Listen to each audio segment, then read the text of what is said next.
Team Bangla এডিশনের এ যাত্রার গন্তব্য সাভারের বিরুলিয়া ইউনিয়নের আকরান বাজার এলাকায়। টিম বাংলা এডিশন সোমবার সকালে যাত্রা শুরু করে বিরুলিয়ার দিকে, যেখানে ঘটেছে এক মর্মান্তিক ঘটনা। সম্প্রতি সেখানে একটি বেসরকারি বিশ্ববিদ্যালয়ের মুসলিম শিক্ষার্থীকে দুজন খ্রিস্টান ও একজন হিন্দু যুবক করেছে সংঘবদ্ধ ধর্ষণ, চালিয়েছে মানসিক নির্যাতন। আমরা কথা বলতে চাই সেই ভুক্তভোগী শিক্ষার্থীর পরিবারের সাথে। ঠিক কি হয়েছিল সেদিন তার সাথে, কিভাবে সন্ত্রাসীদের লালসার শিকার হলেন তিনি। দিনটি ছিল 14 অক্টোবর। প্রতিদিনের মতো সেদিনও টিউশনি থেকে সন্ধে 7টায় বাসায় ফেরে ওই নারী শিক্ষার্থী। বাসায় ফিরে গেট তালাবদ্ধ দেখে চলে যান যে দোকানে চাবি রেখে যায় পরিবার, সেই দোকানে। পরিবারের দাবি, দোকান বন্ধ পেয়ে সেই দোকানির বাসায় যান তিনি। দোকানদার লিটন মিয়া জানান, 7টার দিকে তার দোকান বন্ধ করে গিয়েছিলেন সিগারেট আনতে। দোকান থেকে আমি সিগারেট নিতে গেছি, ওই মেয়ে নাকি আমার দোকানে আইছিল, এসে আমার পায় না, আমার বাসায় গেছে। আমার ওয়াইফ ফোন দিছে আমারে যে আঙ্কেল তো চাবি নিতে। আমি বললাম যে আমার বললাম চাবি আমার কাছে নাই, ওর আম্মা নিয়ে গেছে। এইটুকুই শেষ, আমার কিছু জানি না। ভুক্তভোগীর মা জানান, তাদের বাসা থেকে দোকান এবং সেখান থেকে দোকানির বাসা পর্যন্ত পুরোটাই অন্ধকার ও নির্জন এলাকা। দোকানির বাসায় যাওয়ার পথে প্রথমে হাত ধরে সোহেল রোজারিও। কেন হাত ধরেছে জানতে চেয়ে সোহেলকে সরি বলতে বলেন ওই নারী শিক্ষার্থী। এরপর দোকানের বাসা থেকে ফেরার পথে আবারও তার হাত ধরে টানা হ্যাঁচড়া করে সোহেল। এক পর্যায়ে তার দুই সহযোগী বিপ্লব রোজারিও ও মিঠু বিশ্বাস সহ জোরপূর্বক তাকে সোহেল রোজারিওর ফাঁকা বাসায় নিয়ে যায় এই সন্ত্রাসীরা। যাওয়ার পরে আবার মনে ভাবছে লিটনের দোকানে চাবি রেখে গেছে, মেন রোডে গেছে। যাওয়ার পরে দেখে চাবি নেই, পরে তার বাসায় গেছে। তার বাসা যাইতে আবার বেশ খানিকটা অন্ধকার পথ যাইতে যাইতে ওই তখনই ফলো করছে, মাঝ পথে যাইয়া হাত ধরছে। হাত ধরছে বলে, আমার হাত ধরলেন কেন আপনারা? হাতটা ধরছে সোহেল প্রথম, যে যার বাসা নিয়ে গেছে। ধরার পরে আপনি আমার হাত ধরলেন কেন? সরি বলেন, আমি তো চাবি আনতে যাই। পরে চাবি আনতে ওই বাসাতে বাইরনের পরে ওরা পথে দাঁড়ানো ছিল। দাঁড়ানো থাইকে পরে সোহেল টানাটানি হিঁচড়াচি করে যে অন্ধকার, তখন তো প্রায় 7:30 8টা বাজে গেছে। তিনি আরও বলেন, বাসায় নেয়ার পরে সেখানে তাকে প্রথমে সম্ভ্রমহানি করে সোহেল রোজারিও। পরে ওই শিক্ষার্থীকে তার দুই সহযোগীর হাতে তুলে দেয় সোহেল। এখান থেকে তাকে পাশের একটি জঙ্গলে নিয়ে যায় মিঠু এবং বিপ্লব। সেখানেও মেরে ফেলার হুমকি দিয়ে পালাক্রমে শারীরিক নির্যাতন করে এই সন্ত্রাসীরা। এক পর্যায়ে অচেতন হলে তাকে একটি মুদির দোকানে বসায় এই 3 সন্ত্রাসী। ওর বাসায় কেউই ছিল না। তারপরে এই করে ওই 1-1.5 ঘন্টা ওইখানে ওরে রাখছে। রাখার পরে অগু আবার ডাইকে আনছে, ওকে ডাইকে অগুয়াতে আবার হ্যান্ড ওভার করে দিয়েছে। দেওয়ার পর ওরা দুইজনে, ওর পায়ের স্যান্ডেল এক পর্যায়ে ছিঁড়ে গেছে, ওরা দুইজনে আবার হেঁচড়াচড়ি করে একটা বাগানের মধ্যে নিয়ে গেছে। আর বোরকা টোরকা কাদা টাদা মাখা, আর ও তো ওই বাসায় টালইয়া, ওই বাসায় দিয়ে কথা বলতে পারে না। তো ওই অসুস্থ লোকটারে আবার অগু দুজনের হাতে ধরাই দিছে।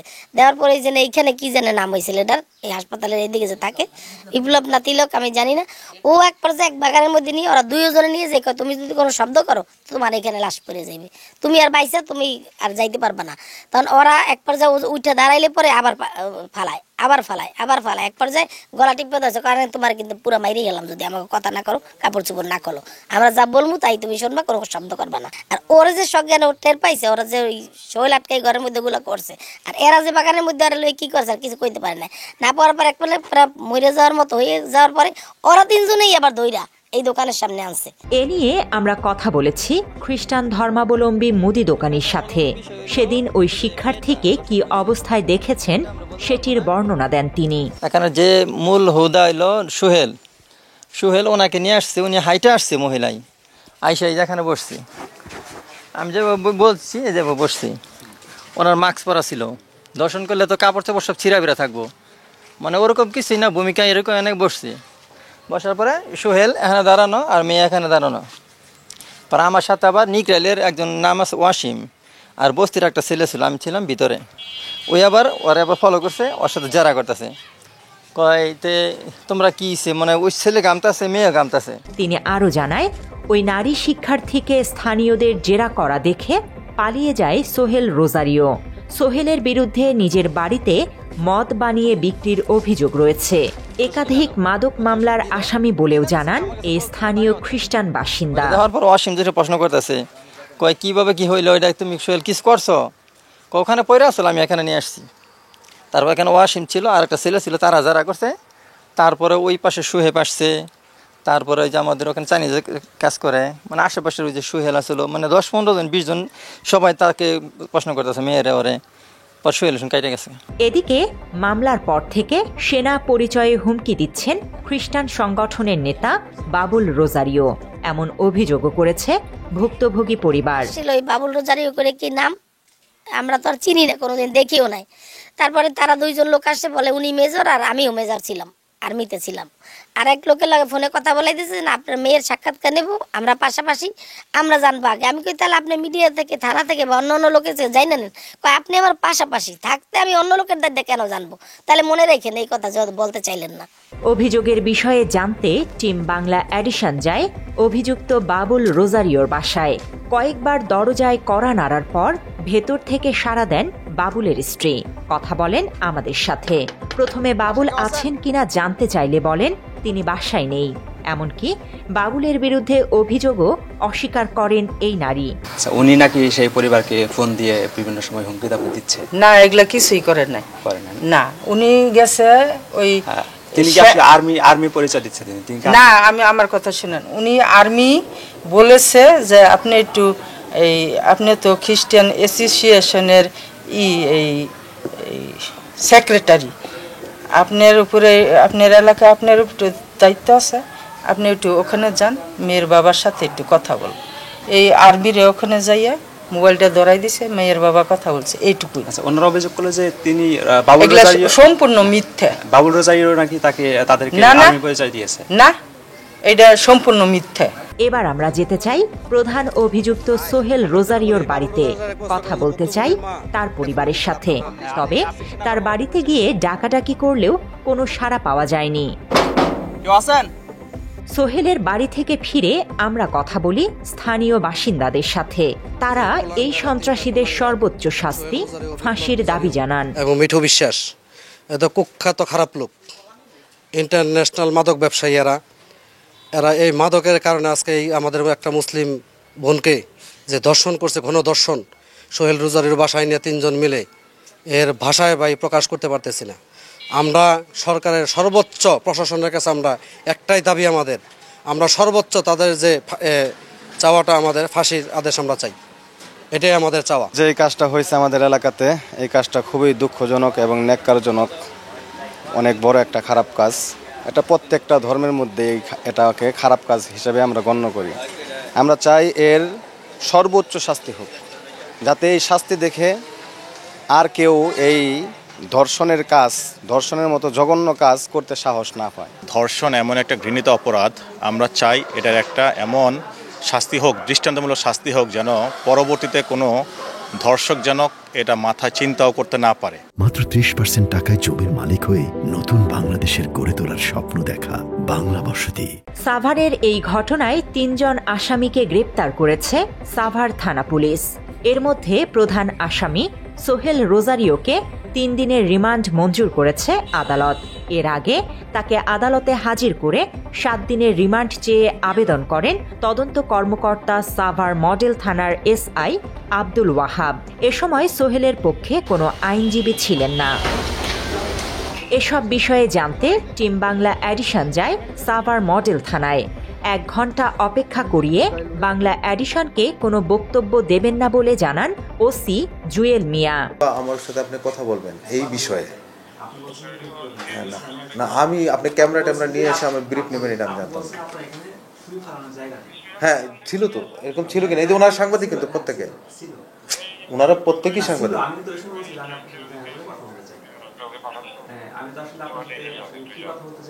আপনি ইনফরমেশন নিতে চান, কিন্তু আপনি যে ক্যামেরা দিয়ে ব্রিফ নেবেন, আমি তো সেই প্রস্তুতে নাই। এক পর্যায়ে তিনি অ্যাডিশনাল এএসপি আরাফাত হোসেনের নম্বর দিয়ে তার সাথে যোগাযোগ করতে বলেন। আমরা এএসপি আরাফাত ও ঢাকা জেলা পুলিশ সুপার এসপির মুঠোফোনে কল করলে প্রথমে তারা রিসিভ না করলেও পরে তারা দুজনেই কল কেটে দেন।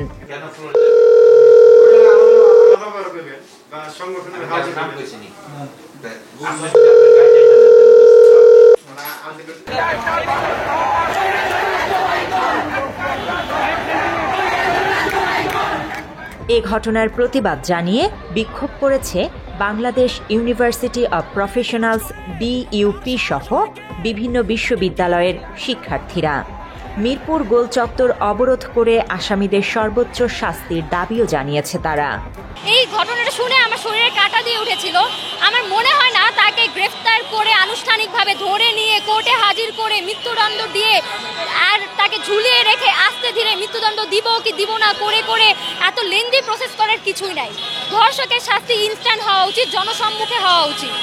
আমরা চাই আমাদের অথরিটি যেন অতি দ্রুত এই যেই সব ধর্ষণকারী আছে তাদের খুঁজে বের করে অতি দ্রুত বিচারের আয়তায় আনে। 13 বছরের 12 বছরের শিশু ধর্ষণ হতো না।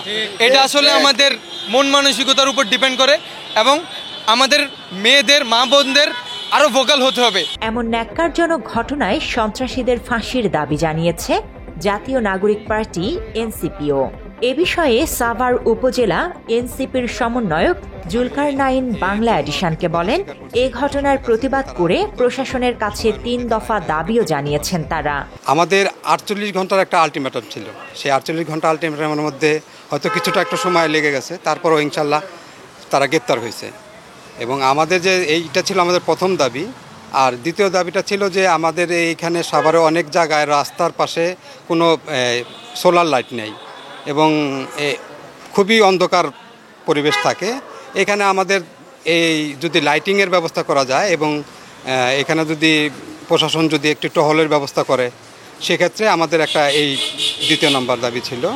আর তৃতীয় নম্বর দাবিটা ছিল যে একটা সেল তৈরি করা, ধর্ষণ এবং মাদক এগুলো যেন সংগঠিত না হয়, এটা প্রশাসনিকভাবে আলাদা সেল গঠন করে যাতে সুন্দরভাবে তারা একটা কার্যক্রম চালাতে পারে, একটা সেল গঠন করা। সাভারের আলোচিত এই ঘটনা সহ ধারাবাহিক নারী নির্যাতন ও সারা দেশে অনিরাপদ পরিস্থিতি নিয়ে উদ্বেগ প্রকাশ করেছে জাহাঙ্গীরনগর বিশ্ববিদ্যালয় কেন্দ্রীয় ছাত্র সংসদ জাকসু। গাজীপুরের 13 বছরের শিশুকে নির্যাতন সহ দেশের বর্তমান অনিরাপদ পরিস্থিতি নিয়ে উদ্বেগ জানিয়ে বিবৃতি দিয়েছেন জাকসুর GS মাজহারুল ইসলাম। এসব বিষয়ে বাংলা এডিশনের সাথে কথা বলেছেন জাকসুর পরিবেশ ও প্রকৃতি সংরক্ষণ সম্পাদক সাফায়েত মীর। তিনি অভিযোগ করে বলেন, শিশু থেকে প্রাপ্তবয়স্ক নারী কেউই এখন নিরাপদ নয়। যে ধন্যবাদ বাংলা এডিশনকে, আপনাদের বা আমাদের সবার এখন যে বিষয়টা কনসার্ন বা সবচেয়ে বেশি উদ্বেগের বিষয়, আমাদের বাংলাদেশের মানুষের জন্য সবচেয়ে বেশি উদ্বেগের বিষয়। এবং আমরা জাহাঙ্গীরনগর বিশ্ববিদ্যালয় কেন্দ্রীয় শিক্ষার্থী সংসদের পক্ষ থেকেও আমরা আমাদের উদ্বেগ, উৎকণ্ঠা এবং একই সাথে প্রশাসনের প্রতি এক ধরনের অনাস্থা তৈরি হয়েছে যে বাংলাদেশে গত সরকার চেঞ্জ হওয়ার পর গত বেশ কয়েক মাসে আমরা ক্রমাগতভাবে ধর্ষণের সংবাদগুলো পাচ্ছি এবং সেই সংবাদগুলো খুবই মর্মান্তিক সংবাদ, যে আপনার একেবারে শিশু থেকে শুরু করে কোনো বয়সের নারীরাই নিরাপদ না। সম্প্রতি নারীদের সম্ভ্রমহানির ঘটনা সবচেয়ে বেশি ঘটছে সাভার, আশুলিয়া ও গাজীপুর এলাকায়। এর পেছনের কারণ হিসেবে তিনি দেখছেন বিভিন্ন গার্মেন্টস কারখানা। এ বিষয়ে বেশ কিছু যুক্তিও দিয়েছেন তিনি। এইরকম অপরাধপ্রবণ এলাকাগুলোর মধ্যে সাভার, আশুলিয়া, গাজীপুর, যেসব এলাকাতে গার্মেন্টস কেন্দ্রিক গার্মেন্টস শিল্পটা বেশি, সেসব এলাকায় দেখা যাচ্ছে যে বাবা মা তারা সকালেই চলে যাচ্ছেন অফিসে বা তাদের ডিউটিতে বা তাদের কর্মস্থলে, তাদের ছেলে মেয়েরা স্কুলে যাচ্ছে অথবা বাসায় থাকতেছে অথবা পাড়ার প্রতিবেশীর সে তো বের হতে হচ্ছে। তো এই ক্ষেত্রে দেখা যাচ্ছে যে তারা খুবই অনিরাপদ অথবা তাদের সেফটি সিকিউরিটির ব্যবস্থা নাই। সেক্ষেত্রে প্রশাসন তার ব্যর্থতার পরিচয় দিচ্ছে বলেই আমার কাছে মনে হয়। একই সাথে বিচারহীনতার সংস্কৃতিও এসব ঘটনার জন্য দায়ী বলে মনে করেন সাফায়েত। ধর্ষণের শিকার হওয়া ক্রমাগত ঘটনাগুলো না কমা, এটার অন্যতম কারণ হচ্ছে প্রশাসন বিচারের কোনো দৃষ্টান্ত স্থাপন করতে পারেনি।